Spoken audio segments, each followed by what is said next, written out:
Well, hi, everyone. I really would love to hear my voice only when it's coming out of my mouth. We're going to see if this is working. It's really a lot of fun when you're a team of volunteers trying to pull something together on the fly.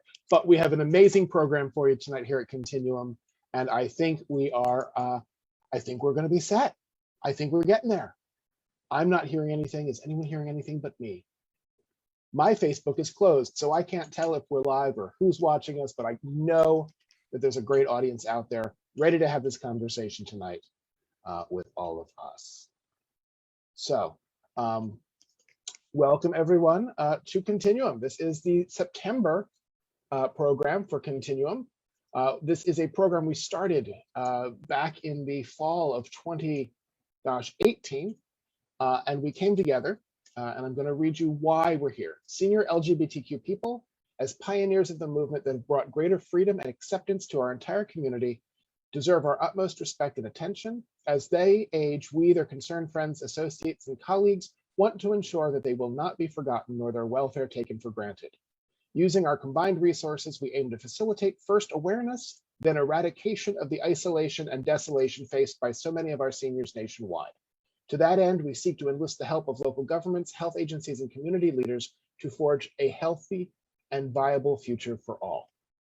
That's why we're here.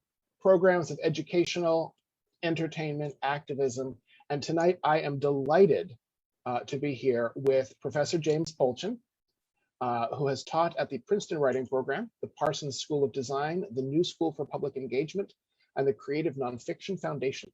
His writing has appeared in several places, including The New Inquiry, Lambda Literary, Brevity, and the Gay and Lesbian Review Worldwide, where he is a contributing writer. A clinical professor at New York University, he lives in New York City with his husband, photographer Greg Salvatore, and a Labrador named Albert. Good evening, James. Good evening, Witti. How are you, darling? I want to know, Albert. We're going to start with Albert. When's Albert? Albert's adorable. Albert's a yellow lab who, he's 95 pounds on a good day, so he has a good time. Is he named for someone? Prince Albert, perhaps? He is. He's named after Prince Albert. Excellent. I love a little Victoriana in my day, but not in my bedroom. So here we are. You have written this wonderful book, Indecent Advances. And did I just say the name of the book wrong? No, that's right. No, okay. I'm like, I've got notes, but for some reason the name of the book is not in the notes. And we are here to talk about queer true crime before Stonewall. And I would love to know, first of all, what turned you on to, gay true crime? Where did we come from and how did we get here? Right.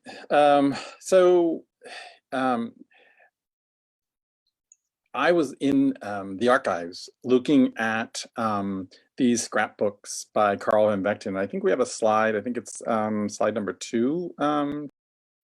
Right. So I just wanted to give folks a sense of, what these this material I was looking at. And so Carl van Bechten was a writer and a photographer from the early 1900s, the 20s and 30s. He died in the mid 60s. And what he created in these scrapbooks was a kind of history of queer life in those decades, from about the 20s to the 50s or so. He was a collector. He collected all kinds of things.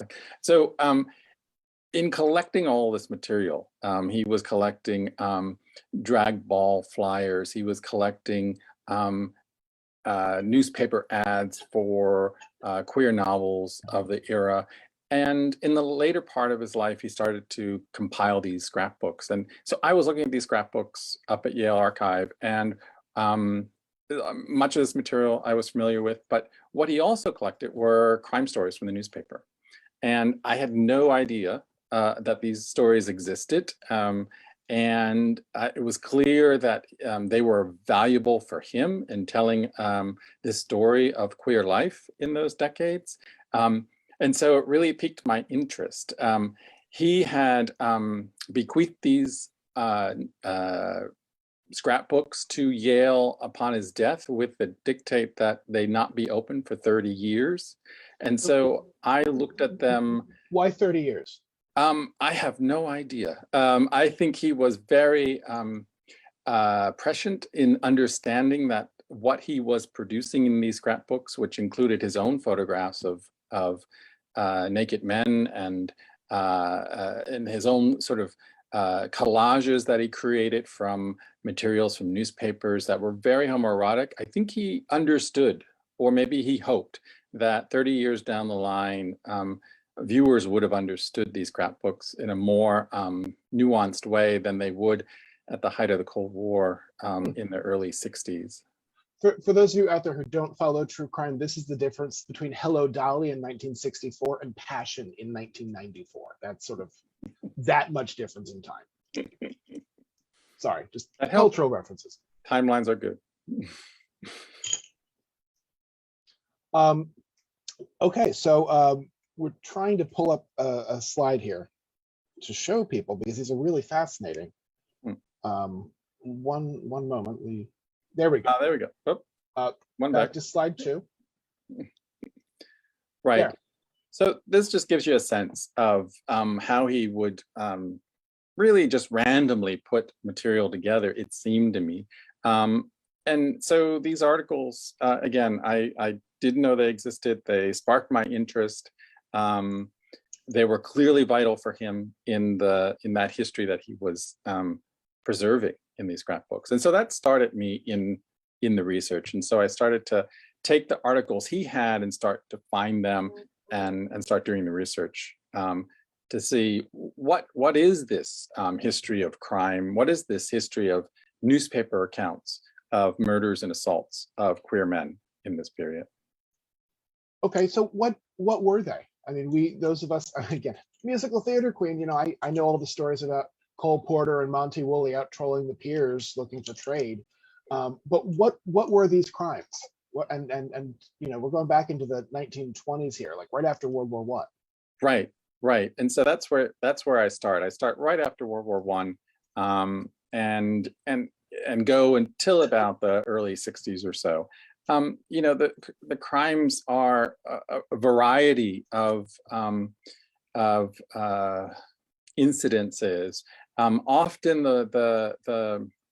the cases were men who had met their assailants out and had brought them back either to their hotel room or to their apartment. It was clear from the details in these articles that these were kind of cruising hookups of some sort that ended in such tragedies. One thing, of course, is that the press at the time was really not being explicit about the nature of how the victim and the assailant met. That became a bit more explicit by the 1950s, but in a very kind of panicked way in terms of this, you know, look at what's happening with the homosexuals in our community kind of thing, not a kind of empathetic. The press was not at all empathetic to these crimes. What? Really? Right. The level of sensation around some of these surprised me because I really went into this thinking that there would be a few small articles here and there, but some of them were front page headlines in the New York Times. And the press really sensationalized them even after it became clear in kind of coded language what was the nature between the two men and what brought them to that hotel room, for example. I imagine. You mentioned they were cruising things, but in reading the book, some of them were clearly, men who were caught off their guard and all of a sudden, oh my God, I'm in the room with a homosexual and this is real and some of them were, opportunists cruising gay men for the purposes of crime. Right. where can you tell us about sort of? I'm going to go salacious here. What give us some of those scandalous ones? Is there a story or two that really kept you going in your research? Yeah, so many actually. As you say, some of these cases were clearly men being targeted for robbery, right, and using a kind of queer hookup to rob their victim, and it seemed like clear that they wanted to hurt their victim and then to rob them, but that went tragically wrong many times, right? In these cases, there's a case in 1954 in Miami, right? William Simpson, who was a airline attendant, and he had picked up this younger man who was hitchhiking, and they had gone to what was considered Lover's Lane in this area in Miami, and the younger man pulled out a gun and was trying to rob him. But what actually came out in the case as it came through the press was that this younger man and his friend had been doing this whole scheme where they hitchhike, they pull a queer driver into this Lover's Lane, they rob him. His friend would come to the car, knock on the window and say, look, I'm going to report you to the police, because of course this was illegal behavior. Any sodomy was a felony. And so that was one case that then became extraordinarily sensationalized in Miami in that year. This was the Miami hurricane. The Miami hurricane, as yes, the Mattachine Society One magazine took it up as an activist effort to raise awareness that here you had the police and the press of Miami really transforming this crime from one that was setting up queer men to be robbed, and turned it into the threat of homosexual men in Miami to the younger men of the city, and in fact to the entire city. This is the case you write, and I hope I'm getting this quote right. Police initially believed that Simpson was the queen, and that his murder was understood as an attempt to depose him from his position by another homosexual. Now, as someone who is a queen of a certain hive, I am not going there too much, but are there actually young homosexuals out there trying to depose those of us who are a little more seasoned, or is that just the press? And we'll get to the press. We'll get to One magazine in a little bit, but yep. Where does this kind of thinking come from? Right, that's a great question. I think it's mostly a kind of sensationalizing that the press did around that case in particular. What was interesting and what I try to map in this book is how by the 50s, that kind of thinking, right?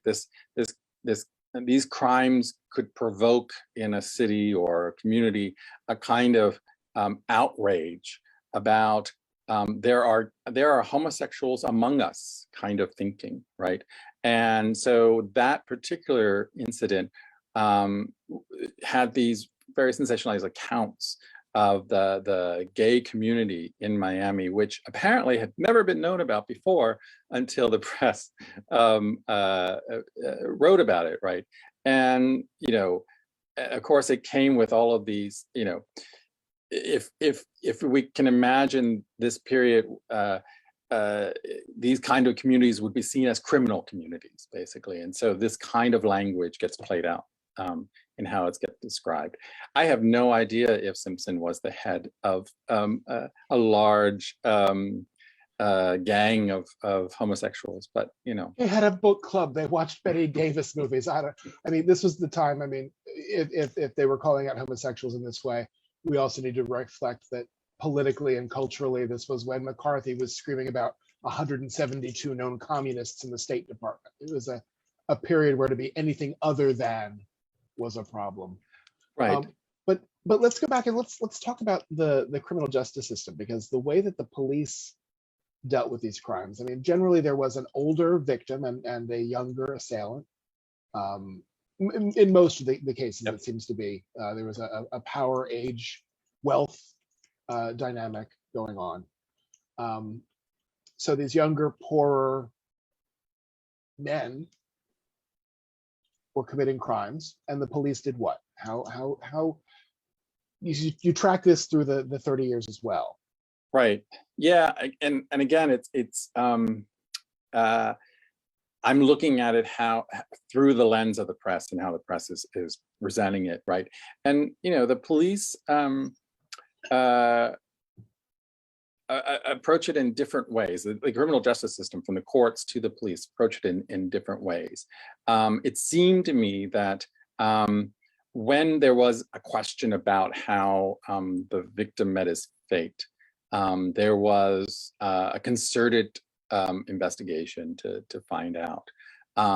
When it became clear, when they had arrested someone for it, and it became clear what the situation was, then the court proceedings, the prosecution became a much different situation than, say, if it were a straight man being murdered in that case, right? The defendants often claimed homosexual panic, and that's something that I talk about from about the 30s on. We think about homosexual panic as a defense really only from the 60s, 1960s on. But Dan White. Yeah, right. That Twinkie defense, kind of, gay panic, yeah. Exactly. And actually, defendants were using this panic defense from the 30s on, and claiming that I didn't know what I was doing, claiming that he came on to me, and so I had to kill him. There's a case, the killer crooner, Lawrence Sneed, who was put on trial in New Orleans in 1933.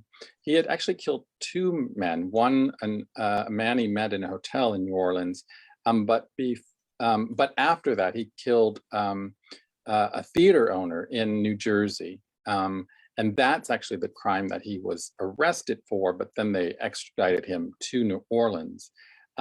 His victim in New Orleans was a man in his 60s who was on a business trip from, I believe it was Kentucky, I think. He was a married man. He had kids, he had grandkids. And so when they put him on trial, the argument, Sneed argued that he was, it was a kind of panic moment, and that's, and that he wasn't in his right mind at the time. And the prosecutor argued that, oddly, it was this very odd argument.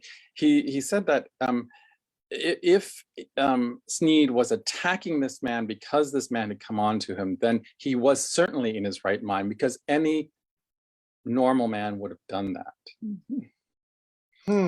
And so that was the way in which one example how this played out in court sometimes. There's a wonderful example. I mean, we promised our audience some celebrity names here. Can you talk a little bit about Lucian Carr and his circle of friends? Right. I think we have a slide for that too. We do. That's slide 5. Yeah, I think that. Yeah, Lucian Carr. So this story also surprised me when I came about it. I knew a little bit about it, but only in footnotes, because that's all it's ever been talked about, really, is in footnotes. And Lucian Carr was part of the Beat Circle in the mid-1940s, right after the war, before the Beats were even really the Beats. They were kind of a collection of writers and would-be writers, and so Kerouac and Burroughs and Ginsberg. Carr had a friend, David Kammerer, who was also part of this group.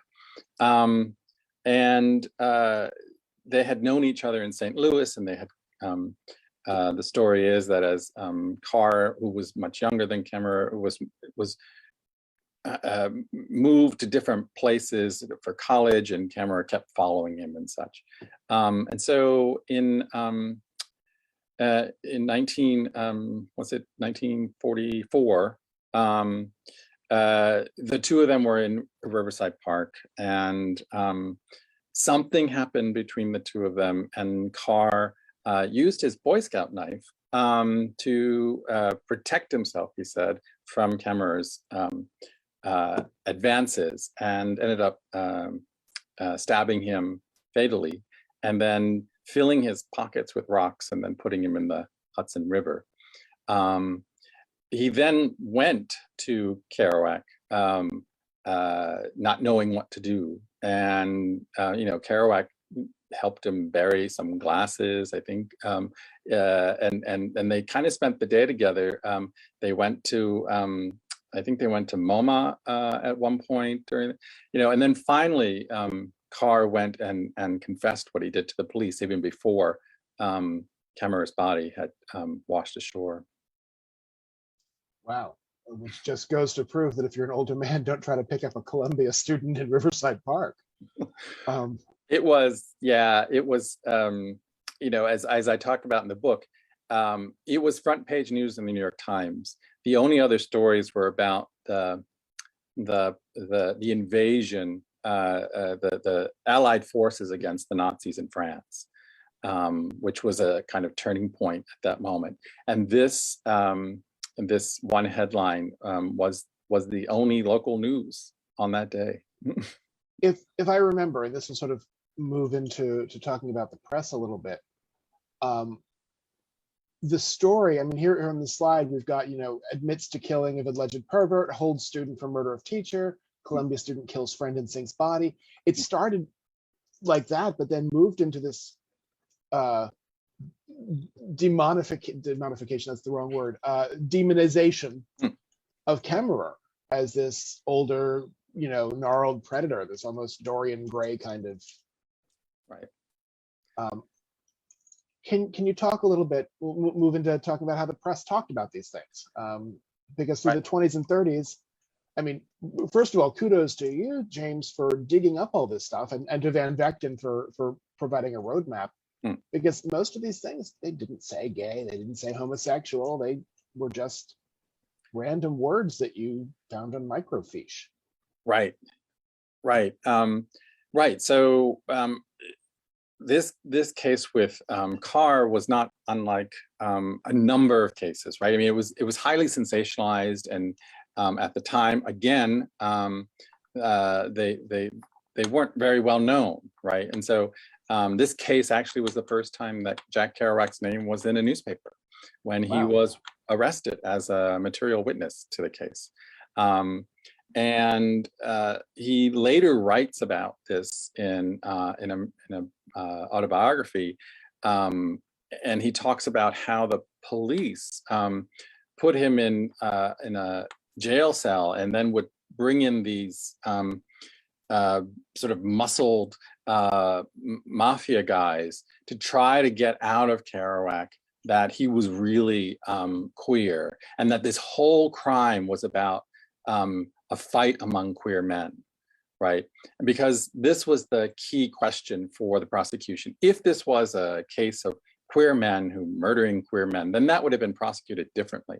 And it couldn't have been that way. But so the initial reports in the press were kind of, I want to say, they didn't pitch the story either way. And then once it came out, once Carr was understood to be clearly heterosexual, then his victim became this predatory homosexual that Carr was having to defend himself against. And we see that in the press a number of times, when even the Simpson case down in Miami in 1954, until the younger men were arrested, Simpson was very the press was very sympathetic to Simpson. They talked about where he grew up, that he went to college, that he was a veteran. Once these killers were arrested and they talked about what happened, then Simpson really became the predatory homosexual in the press. Clearly heterosexual. I mean, here we are in the middle of Bisexual Awareness Week, demonstrating that anyone is clearly anything anymore. But that comes down to language and perception. And one of the things that you do mention in your book, it was the end of the 19th century when Krafft-Ebing sort of put the word homosexual out there for the first time. And then 1948 when Kinsey and Company sort of brought out the Kinsey scale. And can you talk a little bit about how the changing perceptions of queerness in itself, the concept, Oscar Wilde wasn't gay because the word didn't exist in that context. It's like Walt Whitman wasn't homosexual because no one had used that word before. But before you answer, to our audience out there who are watching us on Facebook, we will be taking some Q&A in a little bit, so you can start throwing your questions into the chat on Facebook and they will filter back to me and James. So sorry about that. Homosexuals, discuss.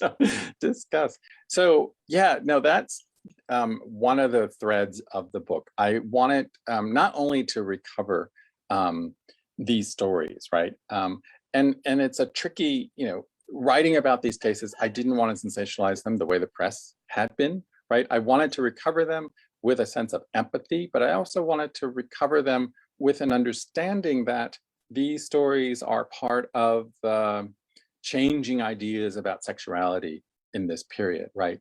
And so criminology was, in fact, one of the areas that intersected with the study of sexuality at this period, because homosexuals were seen as criminals. And so the theories around sexuality were often fed into and amplified in criminology as well. So you can see in the newspaper accounts these transforming and changing ideas about sexuality, right? And as you said, like Krafft-Ebing would have named this thing, but up until about I want to say about the 1930s, homosexuality is really understood as a biological defect, right? It's something you were born with, right? And that's not unlike how criminologists thought of criminals, people who pickpocket, people who were blackmailers. I mean, these, they thought of crime as a mental, biological disorder, right? They looked at your family. Criminologists would look back at your family. Well, you had this in your family, so you're probably prone to this kind of behavior. But that started to change, and most dramatically after World War II, that changed, right? Where they started to see it in a more progressive way as a mental disorder, something that you developed, right? So influenced by Freud, it was how you were brought up.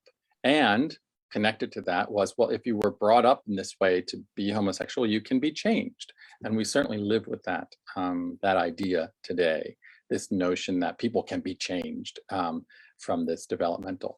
Kinsey, of course, comes along and says, neither of those are really useful. And he, of course, shows how gay sex exists across all classes and cultures and a variety of men. Of course, older models of homosexuality often saw them as a problem of working class or a problem of a certain type of individual. And Kinsey, challenged all that and began to see homosexual as much more pervasive, or homosexual activities as much more pervasive across the society. So as we're moving now, we've got these cases building. We're now past World War II, where Lucian Carr is front page news with the invasion of France. Slow news day. Thanks, Times. Thank you, New York Times. You get to the 50s, and all of a sudden there are people like Harry Hay, who at the Mattachine Society are using Kinsey to sort of say, look, this is different. And how did he start to change the conversation, and how did they how did the gay community start to take the narrative and own it? Right. Yeah. And so that's, in that post-war period, Harry Hay, particularly, started to think about homosexuals as a minority. And what would that look like? And of course, I don't talk about so much in my book, but others have written about how there were a lot of debates at the time among the Mattachine Society, which was early homophile group, right? There were debates about whether this was a kind of minority, whether homosexuals were a minority, whether it was just simply a practice. And there were different kinds of debates going around in that. Harry Hay, advocated to sort of think about this as, think about homosexuality as a minority category, right? And then what is possible? What can you argue for? What can you then move as an activist? Of course, he's coming at it from his time as in the Communist Party in the US. He's coming at it in a very particular kind of way. One publication of Mattachine was literally one magazine, right? And what surprised me in the research and what I write about here is how active they were in both collecting these stories of assaults and murder and republishing them in their magazine that went out to their subscribers. At one point, over 1,000 folks were subscribing to one magazine. And they also reread it. So the editors would sort of post these articles, and they would show how the prejudices of the press, the prejudices of the courtroom were so evident in these. And one thing I argue in the book is how, by having all of these articles from different places around the country that they would reproduce, right? And this one magazine would go out to many people. The readers would start seeing that their experiences of discrimination, their experiences of violence, weren't just local, right? Weren't just something that they experienced in their town or their city, but it was actually across the country. And I think that did foster an awareness of how homosexuals represented a certain class of people who suffered within this system, within within the press, within the criminal justice system. And their ability to tie these things together started to help. Right. I mean, the way that one magazine, we talked about the Miami hurricane, right? That's what one magazine called that Simpson murder, right? And the press and the sensationalized press that came out of it. They also actually wrote articles to the magazine, letters to the newspapers, complaining about the press coverage, right? And so they were actively engaged in that press coverage and actively trying to show their readers and their members the problems of this kind of press coverage and the problems of the criminal justice system that saw the killers as the victims, oftentimes victims of homosexual advances, and really demonized the victims themselves. What I say is how these men who were murdered were then kind of demonized in the press, right, and then in the courtroom as well. You refer at one point in the book, and I don't remember the exact story, but you say a convicted rapist appears more the victim than the murdered priest. That they are really going that full distance. Right. And that comes up again and again, mostly or more so after World War II, after, as you said, the various kinds of pink scares, the lavender scares, right, as they're known, and as by the 50s, as this concern for homosexuals on the home front in our cities, right, as that becomes more of a concern, then the press is much more likely to demonize these men as the problem, right? And as I said, that Simpson case is such a powerful one for me in this book, because it really did transform Simpson, who was just picking up the hitchhiker, transformed him into really the symbol of what's wrong with Miami, and Miami needed to clean up because of him. I mean, you take that story from here it's the micro, it's a story about three people having an interaction that goes wrong, into, taking down the chief of police for not doing enough about these thousands of people who were swarming Miami and being such problematic citizens that were so egregious and so terrible that no one knew they were there. I mean, it's sort of right, and because of the media pressure, the police were really forced to act, and so they would enact all raids on bars in Miami. They enacted raids on beaches known for gay men. One of the reports talk about how they used boats to hunt gay men who tried to jump in the water and swim away. And so, it was a full-on attack on the gay community in Miami at that point. Boats. They were jumping into boats to chase us as we were trying to swim away. That's exciting. Yeah. Speaking of demons, there are two people in this book who you mention, one sort of in passing, and one you get into a little bit of his own murder. Leopold and Loeb, perhaps the hallmark gay criminals, because they were actually the gays who did the crime. It was sort of the other way around in this case. And we all know that there are numbers of stories and plays and books written about them, including Alfred Hitchcock's great film Rope, which is inspired by their story. Can you talk a little bit, you do talk in the book, and this was fascinating to me, about Loeb in prison and the society of homosexuals in prison and what happened. Right. So Leopold and Loeb were convicted in 24, right, and they were sent to prison in Illinois. And in 1936, Loeb was murdered in prison, and because of their fame, right, his murder in prison, right, became national news. It's hard to convey maybe the sense of that. I had looked at front page newspapers from small town Arkansas to the Los Angeles Times, and the day his murder was in the press, it was on the front page of both of those papers, right? It was everywhere. And the follow-up articles were everywhere as well. And of course, the young man who had murdered him in prison went to trial.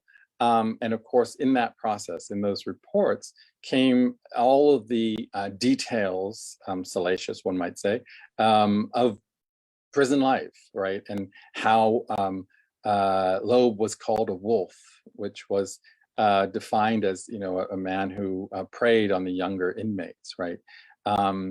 There were all kinds of stories about the lingo among the inmates in terms of sex and favors, right, that were traded in prison.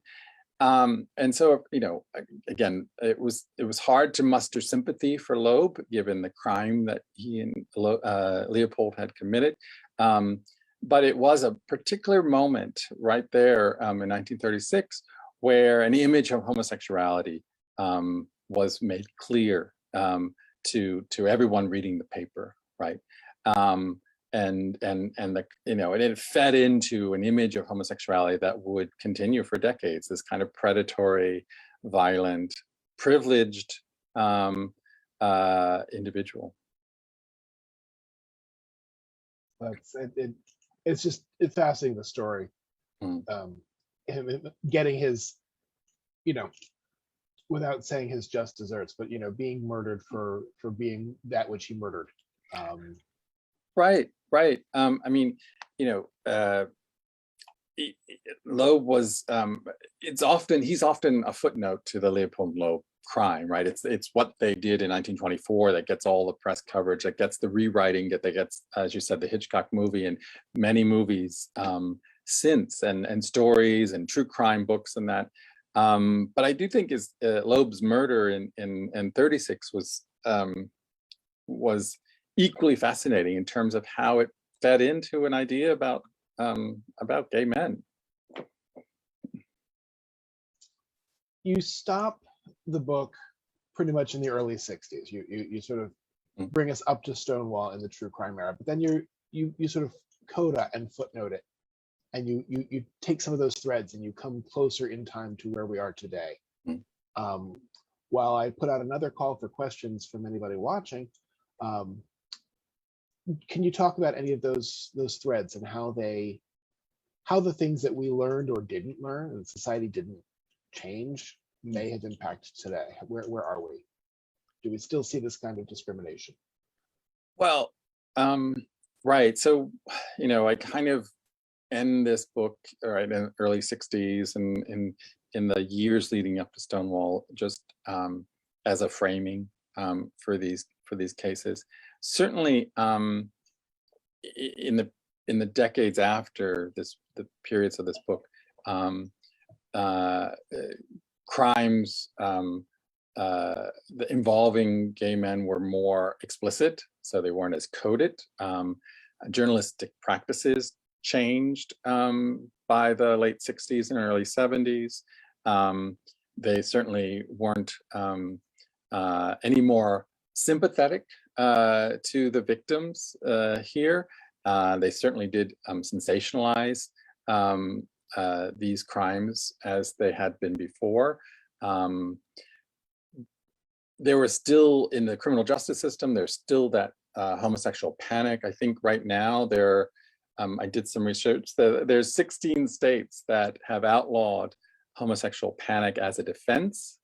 The other states still have it as a legal defense that one could use. And of course, the problem with that is often that the only person who would know whether that was true is the victim, right, in these crimes. And so it's a very convenient defense for defendants.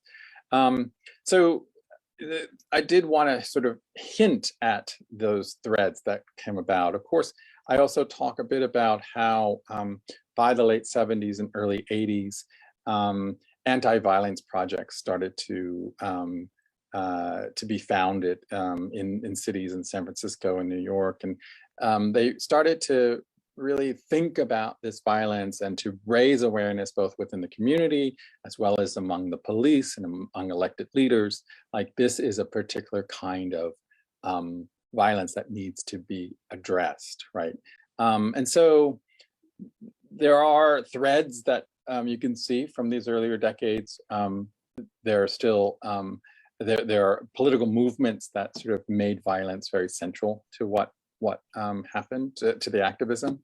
We're still dealing with anti-trans violence, right? That both doesn't get reported that much and certainly doesn't get addressed by the police as much. So there's certainly many echoes today.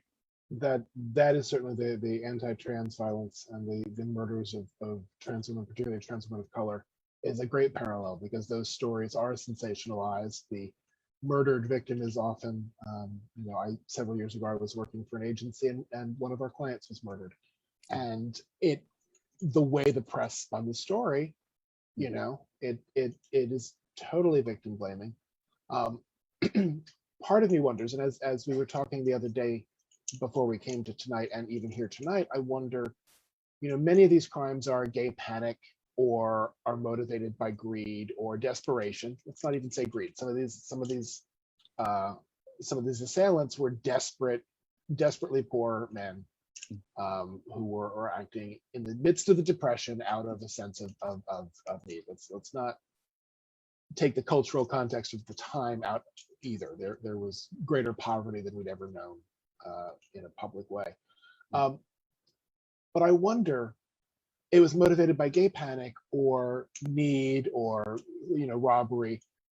Did the idea of gay bashing come into this work at all? The idea of just pure hatred, just going out to beat on the queers, or was that a product of the rise of the right wing in the 70s and 80s plus AIDS? And I feel, boom, there's your next book. I've given it to you. It's your gift. Right. I'll buy it. I will read it. But I wonder if gay bashing is its own unique thing, separate from Indecent Advances.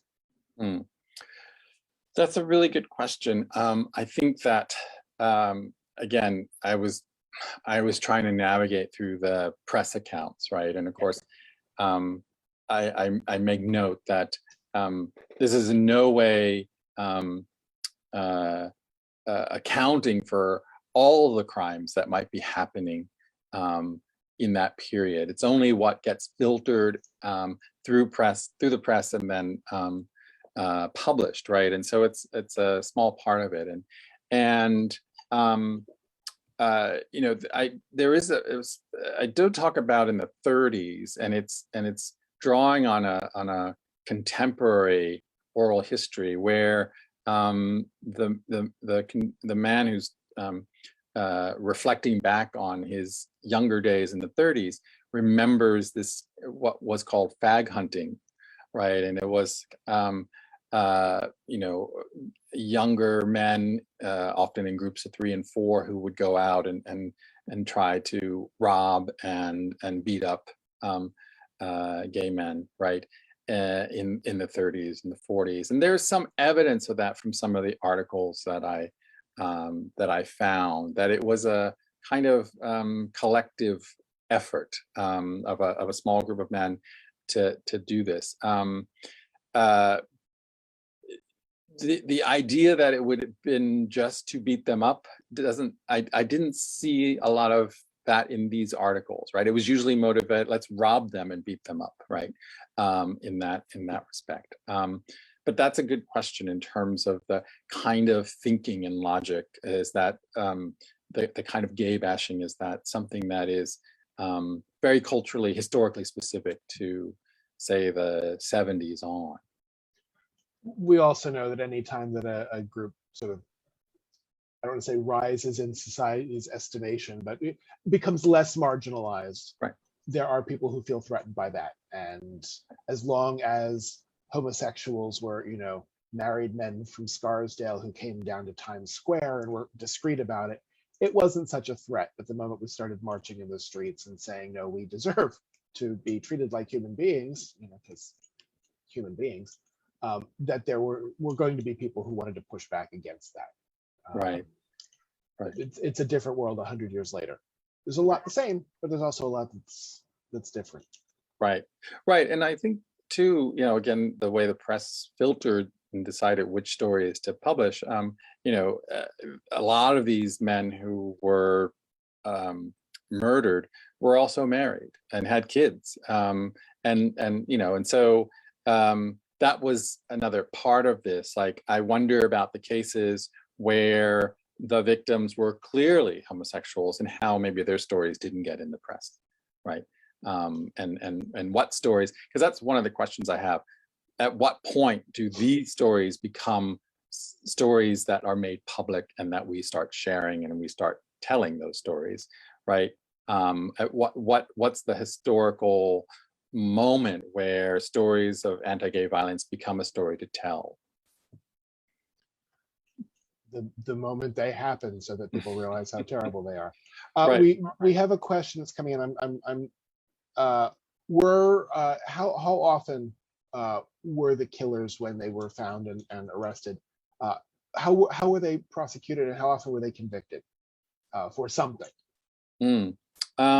Right. So I don't have statistics around that, because I was looking again at the way these stories are in the press, right? And the way that so all of my material comes from these kinds of news accounts.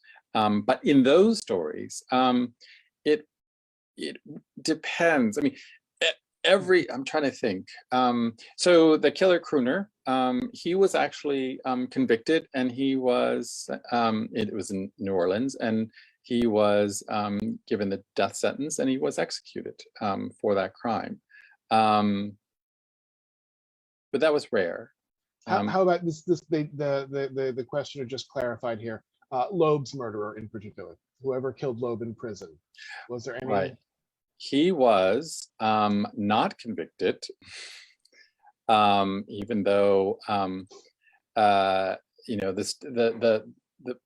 the salaciousness of that story is that Loeb had lured him into a private bathroom, and the two men fought each other naked in the steam.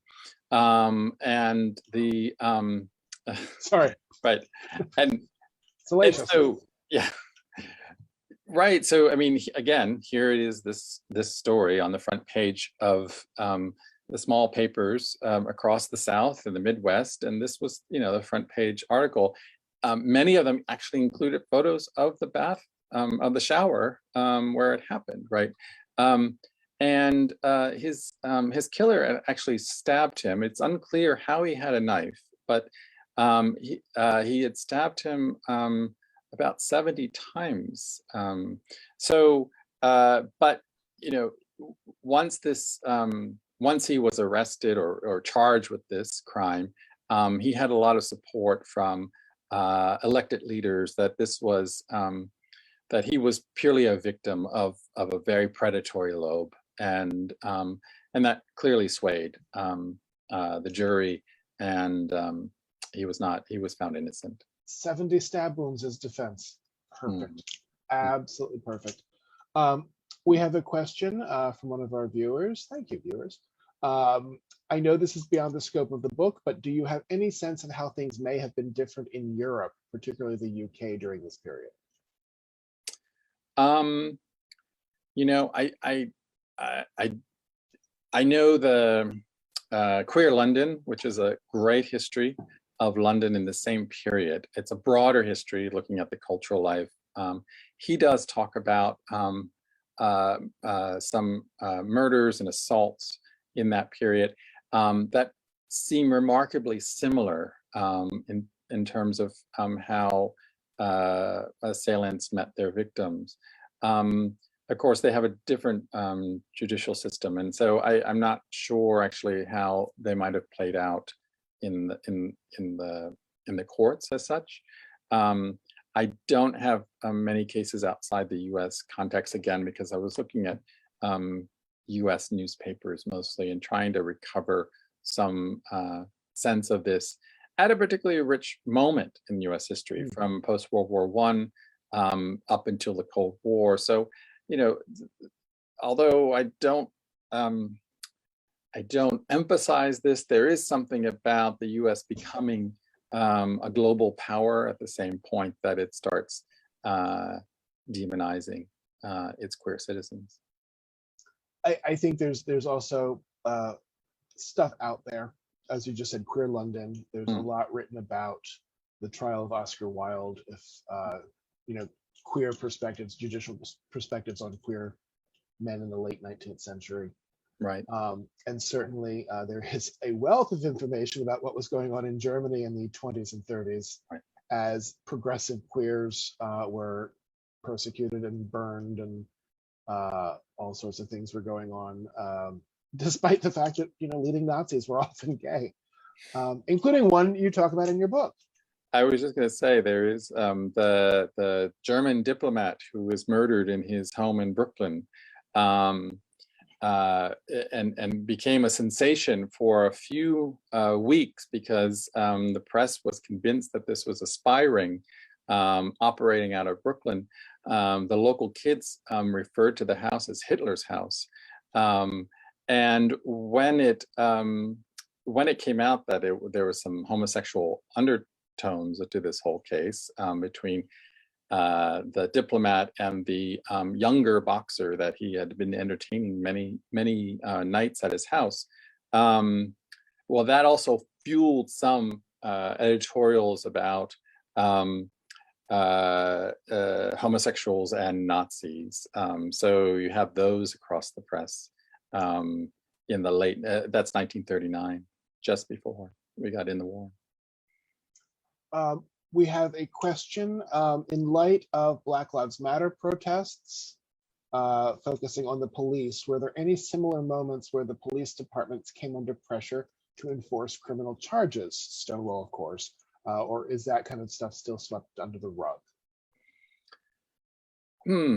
That's a good question. I didn't find any articles that were questioning the police or thinking about the police conduct in any of these cases. If anything, the police were really valorized for their efforts at capturing assailants. They sort of the post-World War II era was a moment where police agencies across the country, including the FBI, really worked at becoming more professional, to have this idea that they're professionals and skilled. What you see is more articles of writers trying to uncover homosexual underworld communities or homosexual criminal worlds, right? And so they'll do, reporters would go on vice squads and drive around the city and describe bus stations and parks where homosexuals hang out and hook up, right? You see that more often. Of course, what's interesting in those stories is that if you're a gay man, you're looking like, oh, is that where I get to meet? I can meet other gay men at the bus station downtown, or I can go to this park and find it. So these articles that are meant to sensationalize and highlight and these so-called criminal hangouts were a way to validate the knowledge of the police, that they knew where these places were and were having a control over the city, but they also, educated queer readers. Sort of like when the Department of Health wants to see your growler so that they can trace all the people that you've gotten syphilis from. It works both ways. That's a story I've heard. Right. I want to, before I do the thank yous, I want to put out a call for any other questions. We've had a few come in. But while we're waiting for that, I just want to point out that next month, October 27th at 7 p.m., we will be doing a panel discussion on leather clubs, motorcycle clubs, men's clubs, BDSM clubs. Where do they come from? What do they do? What makes them different? And what do they all have in common? We're going to have people from several of those types of organizations come in for a discussion, and we suspect it may be the first of several. So we're going to have some talk about leather clubs and what that means today. Next weekend already? It is next weekend, the Mr. Eagle contest, October 1st and 2nd. The contest is at 9 p.m. live and in person in the bar. We will be there. Applications, if any of you are out there watching and still want to compete for the title of Mr. New York City Eagle, those are due on Friday. You can find the information on the Eagle's website. The weekend after that, the Northeast Pup and Handler contest will be at the Eagle, hosted by somebody who likes the kittens but hangs out with the puppies. That's right, I will be there with Pup Figaro, who will be joining me for the 4th year in a row to host the Northeast Pup and Handler contest. And then, of course, as the month progresses, the new renovations at the bar will become revealed. We're aiming for the end of the month, more information to follow, but the month does end on the 31st, Halloween, where we will have our fabulous Halloween contest, 10 o'clock on Sunday. The 31st contest starts at midnight. I will be there and you will all be fabulous. It is the best contest in the city that night. So, okay, we have no questions. So I would like to thank James for being here. I had a lovely conversation with you the other day. Today, we just sort of kept going on more of these topics and coming up with new answers. Oh. And just as we're wrapping, here comes another question. And I saw the word butt sex, and that's not what this question is about. So I need to close other windows. Question, did you come across any set up gay sex bust operations in research for your book? No, I didn't. And again, I was really focused on murders and assaults and that. So vice raids of that nature wouldn't have come into some of the research. But you know, I would recommend a very good book that just came out called Vice Patrol, which looks at the legal proceedings around these vice raids in bars from the 30s on.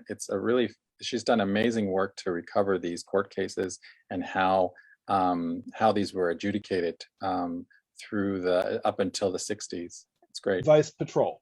Yes. Yes, All right, Vice Patrol by Anna Levosky. She's a Harvard law school professor. She's great. We will look for that. In the meantime, those of you who haven't gotten it, Indecent Advances, A Hidden History of True Crime and Prejudice Before Stonewall. This is James Polchin. I do want to thank Mr. Eagle, our current Mr. Eagle, Michael Jevons, who has been helping us put these together and is working on a lot of the tech elements. Chet Peterson, part of our team who brought you to us, James. And of course, our, for lack of a better phrase, executive producer, Derek Danton, one of the owners of the Eagle, and his partner, Robert Burke, who make all of this happen. One last note, apparently the contest for Halloween this year is on the 30th. We are having it on Saturday, the 30th, Mischief Night, or Devil's Night if you're from New Jersey. So we will see you at many, many events across the next month here at the Eagle, both online and in person in the bar. We love you. Thank you for having joined us tonight. Thank you, James. Thank you, everyone. Have a lovely evening. Thank you.